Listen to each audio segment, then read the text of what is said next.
ευθύνης και προόδου. Δύναμη προοπτικής.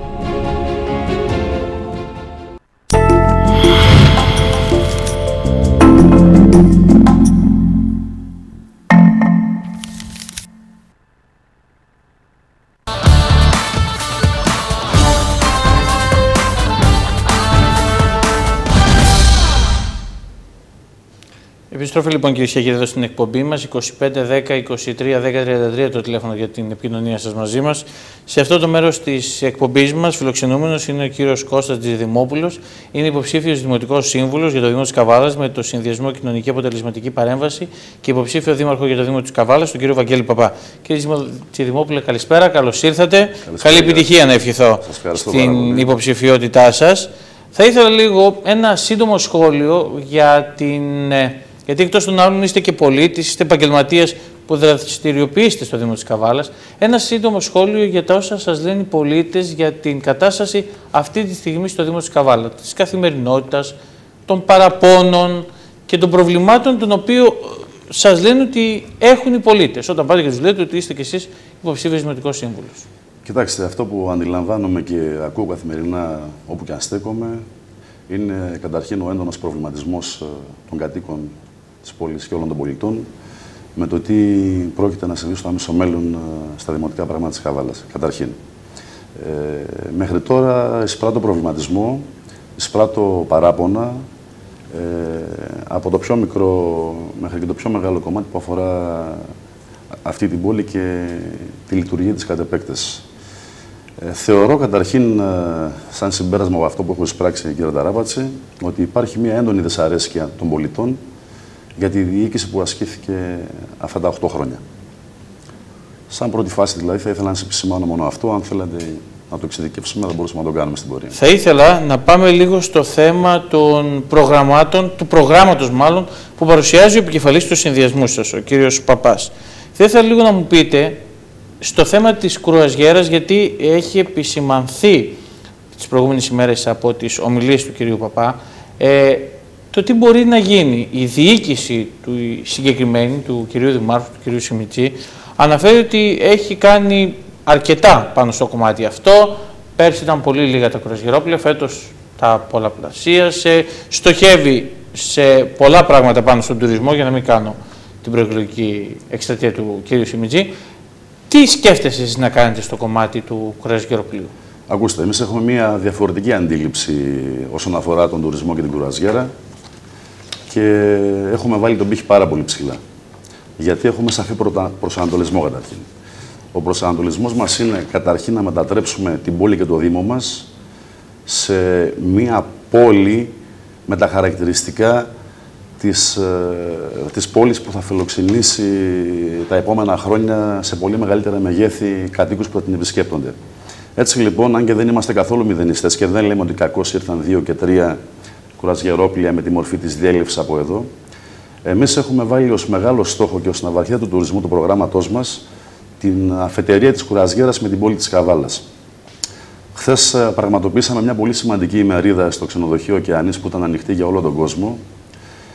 Παρουσία του εκπροσώπου εταιριών κουραζιέρας, τον κύριο Νομικό Μιχάλη, εκπρόσωπο της εταιρείας της Donomis Cruise Service.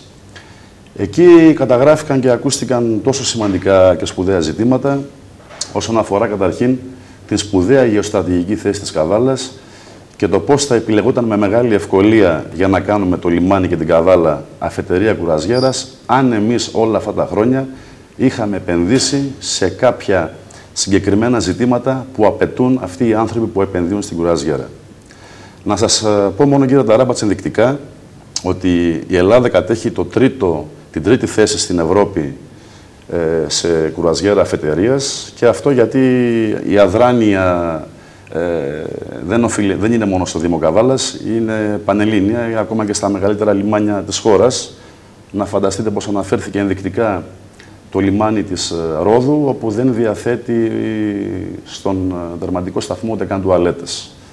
Άρα λοιπόν, εμείς είμαστε αποφασισμένοι και έχουμε ήδη δουλέψει πάνω σε αυτό, να συντονιστούμε με όλους τους φορείς, γιατί κακά τα ψέματα δεν είναι προσπάθεια του ενός. Θα πρέπει ο οργανισμός λιμένος, ο Δήμος Καβάλας, οι τοπικοί φορείς, ο εμπορικός σύλλογος, η λιμενική αστυνομία, η αστυνομία της πόλης, να καταλάβουν όλοι ότι για να επιτευχθεί αυτός ο τεράστιος σκοπός που θα μας απογειώσει τουριστικά για τα επόμενα χρόνια, δημιουργώντας ευκαιρίες ανάπτυξης, εργασίας, αλλά και διαφήμισης της πόλης πολύπλευρα και όχι μόνο ενώντας και τον Δήμο Φιλίππων και ό,τι άλλο διαθέτει αυτή η περιοχή. Θα καταλαβαίνετε λοιπόν ότι είμαστε τόσο κοντά στο στόχο και πιστεύω ότι ως νέα Δημοτική Αρχή θα το καταφέρουμε στα πρώτα 2 χρόνια και όλες τις θητείες μας. Όταν οι πολίτες σας ρωτούν γιατί να ψηφίσουμε τον Βαγγέλη τον Παπά για δήμαρχο Καβάλας, τι τους απαντάτε? Θα τους απαντήσω με το κριτήριο το δικό μου που επέλεξα και εγώ τη συμμετοχή μου στο ψηφοδέλτιο του Βαγγέλη του Παπά. Καταρχήν για 3 πολύ βασικούς λόγους. Ο ένας είναι η θέληση του Βαγγέλη Παπά να αλλάξει μορφή αυτή την πόλη. Η δυναμική που ο ίδιος ο κύριος Παπάς εκπέμπει όλα αυτά τα χρόνια σαν άνθρωπος και σαν χαρακτήρας.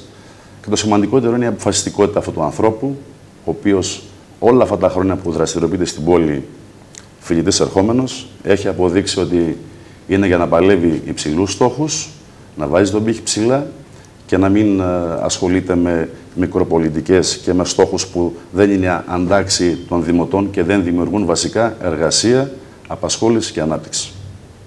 Τα 3 σημαντικότερα θέματα τα οποία έχετε σαν στόχους στην περίπτωση που οι δημότες του Δήμου Καβάλα σας εκλέξουν στις ερχόμενες εκλογές ως διοίκηση, ποια είναι τα 3 σημαντικότερα? Το σημαντικότερο, όπως σας είπα, είναι καταρχήν ο τουρισμός, μέσω του τουρισμού που θα έρθει και η ανάπτυξη, τον οποίο εμείς συνδέσαμε με τον θρησκευτικό τουρισμό, που είναι ένα μεγάλο στοίχημα. Το οποίο τώρα έχει αποτύχει η σημερινή διοίκηση. Έχει αποτύχει γιατί δεν το έχει δουλέψει ή δεν ήξερε να το δουλέψει ή θεώρησε προφανώς ότι δεν άξιζε να ασχοληθεί με αυτό το κομμάτι.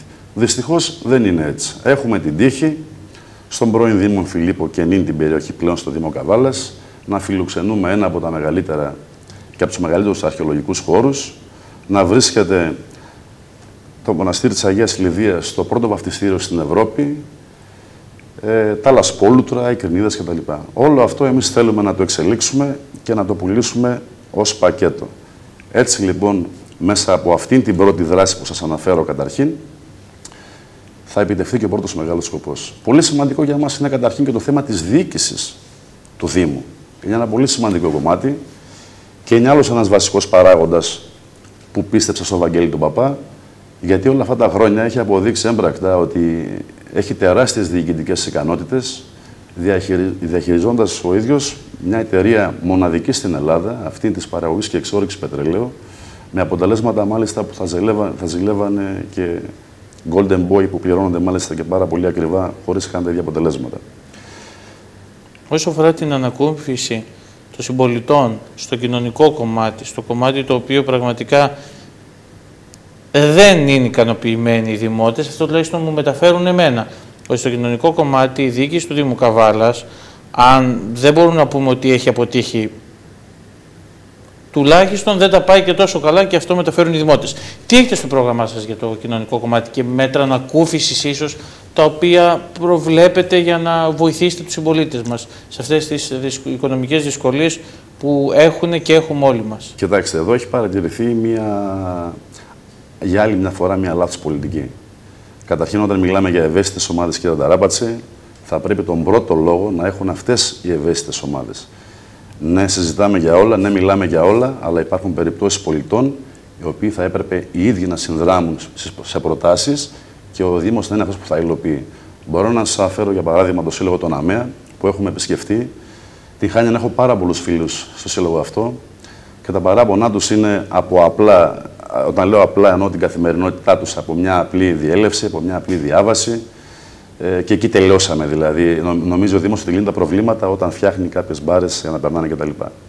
Ενώ θα μπορούσαμε να κάνουμε. Τώρα με προκαλείτε για το εξής. Μου λέτε για τα άτομα με ειδικές ανάγκες και τις μπάρες. Σας πληροφορώ ότι στο κινητό μου, και αν ήταν εφικτό τώρα να σας το δείξω, θα σας δείξω πρόσφατη φωτογραφία αυτοκίνητο του Δήμου Καβάλα, το οποίο ήταν παρκαρισμένο και έκλεινε τη συγκεκριμένη διάβαση. Ναι, συμβαίνει και αυτό. Δυστυχώς τώρα γι' αυτό δεν μπορώ να κατηγορήσω τον Δήμαρχο. Αυτό θα κατηγορήσω το συγκεκριμένο ασυνείδητο υπάλληλο του Δήμου, ο οποίος νομίζω ότι μπορεί να παρκάρει. Ήταν πάντως αυτοκίνητο με πινακίδες του Δήμου και τη κλασική κίτρινη λωρίδα που γράφει Δήμος Καβάλας. Το έχω παρατηρήσει και εγώ. Εντάξει, αυτό έχει να κάνει με την παιδεία του καθενός. Δεν σημαίνει ότι επειδή είναι δημοτικός υπάλληλος διαθέτει και όλα εκείνα τα προσόντα απαραίτητα. Απλά να σκεφτόμαστε όλοι ότι υπάρχουν άνθρωποι που δεν μπορούν να κάνουν πράγματα που κάνουμε και απολαμβάνουμε εμείς. Δυστυχώς είναι θέμα παιδείας, Νίκο. Κοιτάξτε, όσον αφορά τις ειδικές ομάδες, να τοποθετηθώ έτσι και για κάποιες άλλες περιπτώσεις καταρχήν. Μπορούμε να ενισχύσουμε καταρχήν όλους αυτούς τους θεσμούς που υπάρχουν και καλώς έχουν γίνει για να υποστηρίξουν αδύναμα κοινωνικές ομάδες. Αν θέλετε όμως να σας πω τη γνώμη μου και την γνώμη του συνδυασμού μας, είναι ότι θα πρέπει να δουλέψουμε συστηματικά και σκληρά ώστε κάποια στιγμή να αντικαταστήσουμε όλα αυτά με εργασία, με δουλειά και με αξιοπρέπεια. Καλό το κοινωνικό παντοπολείο, κύριε Ταράπατση, αλλά δεν μπορώ να φαντάζομαι συμπολίτες μου, φίλους, να τρέφονται από εκεί για τα επόμενα 10 και 15 χρόνια. Ούτε μπορώ να φανταστώ ότι ο αριθμός των 1.000, παράδειγμα, σήμερα ανθρώπων που παίρνουν πράγματα από το κοινωνικό παντοπολείο τα επόμενα 2 χρόνια θα είναι 2.000 και 3.000. Πρέπει μέσα από την ανάπτυξη και τις επενδύσεις που θα γίνουν από τον Δήμο και από επενδυτές που θα δείξουν ενδιαφέρον να το εξαλείψουμε τελείως, αν γίνεται και αν είναι εφικτό. Θα ήθελα λίγο να βάλουμε μία άνω τελεία, να πάμε σε ένα σύντομο διαφημιστικό διάλειμμα, κύριε Τζιδημόπουλε, και επιστρέφουμε αμέσως μετά, κυρίες και κύριοι, με τα υπόλοιπα θέματα τα οποία αφορούν τον Δήμο της Καβάλας. Καλούμε και εσάς, αν το θέλετε, να μπαίνετε στην κουβέντα μας με τα ερωτήματά σας. Το λέω συνεχώς καθημερινά στο 2510 22 23 10 33. Σύντομη διακοπή και επιστρέφουμε.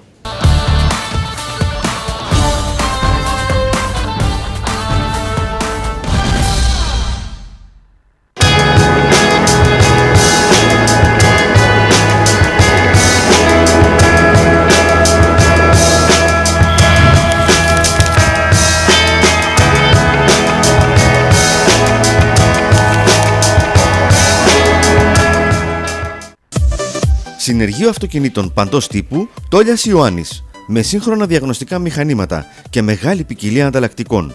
Άμεση εξυπηρέτηση για σέρβις και βελτιώσεις αυτοκινήτων.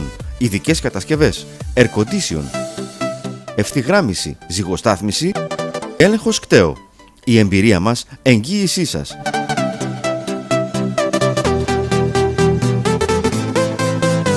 Συνεργείο αυτοκινήτων παντός τύπου Τόλιας Ιωάννης. Τηλέφωνο 2510 833 557. Η εταιρεία Gondi Gabros είναι το μοναδικό σαλόνι γαμπρού στην Ελλάδα με ρούχα και αξεσουάρ από το Hollywood. Με ένα ραντεβού στο κατάστημα θα νιώσετε σαν ένας στάρ σε απονομή Όσκαρ. Η μεγάλη ποικιλία σε χειροποίητα κουστούμια και αξεσουάρ σας δίνει την ευκαιρία να κάνετε μοντέρνους, κλασικούς ή παραμυθένιους συνδυασμούς. Γνωρίστε το νέο πρόσωπο του υπεραστικού κτέλ Καβάλας. Γνωρίστε τις μεγάλες προσφορές. Υπεραστικά δρομολόγια για σπουδαστές από τον τόπο καταγωγής στη σχολή μόνο 7,5 ευρώ. Μετακινηθείτε με τον πιο οικονομικό τρόπο για Αθήνα και Θεσσαλονίκη. Δείτε το πρόγραμμα δρομολογίων online και κλείστε τα εισιτήριά σας στην ιστοσελίδα μας. Χρησιμοποιήστε το δωρεάν Wi-Fi Zone στα δρομολόγια Αθήνας και Θεσσαλονίκης. Υπεραστικό κτέλ Καβάλας. Το νέο πρόσωπο στις μετακινήσεις. Σε έναν μαγευτικό και υποβλητικό χώρο, δίπλα ακριβώς από το αρχαίο θέατρο των ιστορικών Φιλίππων, το προσκήνιο σας περιμένει από το πρωί ως το βράδυ, χειμώνα καλοκαίρι, για να σας χαρίσει ώρες απόλαυσης και χαλάρωσης. Μέσα στο καταπράσινο πάρκο απολαύστε τον καφέ ή το ποτό σας, κρύα πιάτα ή μενού της ώρας, σε έναν χώρο μοναδικής χωροθέτησης και υψηλής αισθητικής, με υποδειγματικό σέρβις. Αφήστε τα παιδιά να παίξουν με ασφάλεια στην πανέμορφη παιδική χαρά. Καφέ μπαρ προσκήνιο, στο αρχαίο θέατρο Φιλίππων. Θέλεις να καίς λιγότερα καύσιμα κίνησης? Θέλεις άμεση εξυπηρέτηση σε πετρέλαιο θέρμανσης? Θέλεις καλύτερο πλύσιμο του αυτοκινήτου σου και μάλιστα στο χέρι? Και όλα αυτά στις καλύτερες τιμές της αγοράς. Πλυντήριο καυσίμων Revoil Σούζος Βασίλης, στο 7ο χιλιόμετρο Καβάλας Ελευθερούπολης. Τηλέφωνο 2510 327 111. Και τώρα στο κατάστημά μας μπορείτε να κάνετε υποβολή αίτησης για το επίδομα πετρελαίου θέρμανσης. Πρατήριο καυσίμων Revoil Σούζος Βασίλης. Και όλα είναι στο χέρι σου.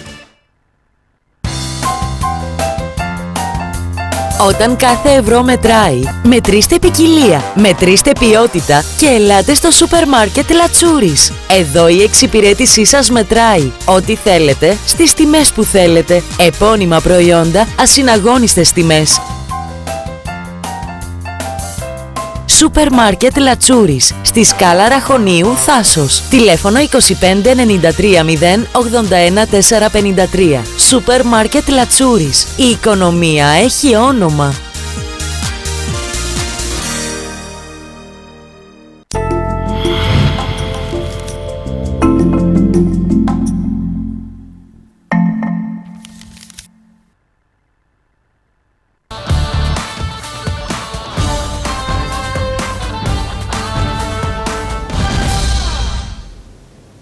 Επιστροφή λοιπόν κυρίες και κύριοι στην εκπομπή μας. Καλό απόγευμα. 25 10 23 10 33 είναι το τηλέφωνο και την επικοινωνία σας μαζί μας. Όπως είπαμε και σε αυτό το μέρος της εκπομπής, κοντά μας είναι ο υποψήφιος Δημοτικός Σύμβουλος για το Δήμο της Καβάλας, ο κύριος Κώστας Τζιδημόπουλος.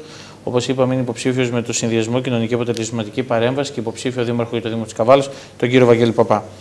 Κύριε Τζιδημόπουλε, θα ήθελα να κάνουμε μία κουβέντα και είναι και ερώτημα τηλεθεατών σχετικά με τον αθλητισμό, τις δράσεις τις οποίες έχετε προγραμματισμένους να κάνετε, αλλά και τη στήριξη στο κομμάτι του αθλητισμού των δημοτών του Δήμου Καβάλας. Κύριε Ταράπατση, δυστυχώς οι μεγαλύτεροι αθλητικοί χώροι που επισκεφθήκαμε παρουσιάζουν σημάδια αποσύνθεσης και εγκατάλειψης. Πήγαμε στο στάδιο του Βερολίου, όπου εκεί και μόνο γυμνάζονται 400 παιδιά, και αν βλέπατε τις φωτογραφίες του σταδίου και στην κατάσταση που βρίσκεται ο χλωοτάπητας, αν είχατε παιδί, ειλικρινά δεν το στέλνατε. Δυστυχώς, άνθρωποι που με μεράκι, αγάπη και ανιδιοτέλεια στον ερασιτεχνικό αθλητισμό αφιερώνουν τόσες ώρες πραγματικά την ημέρα για να φέρουν τα παιδιά στο γήπεδο, να τα αποτρέψουν από ασχήμνες που υπάρχουν έξω στην κοινωνία και να τους κάνουν να αθλούνται, έχουν μείνει μόνοι τους, δυστυχώς, σε συνθήκες που θα έλεγα ότι δεν θα έπρεπε να επικρατούν το 2014.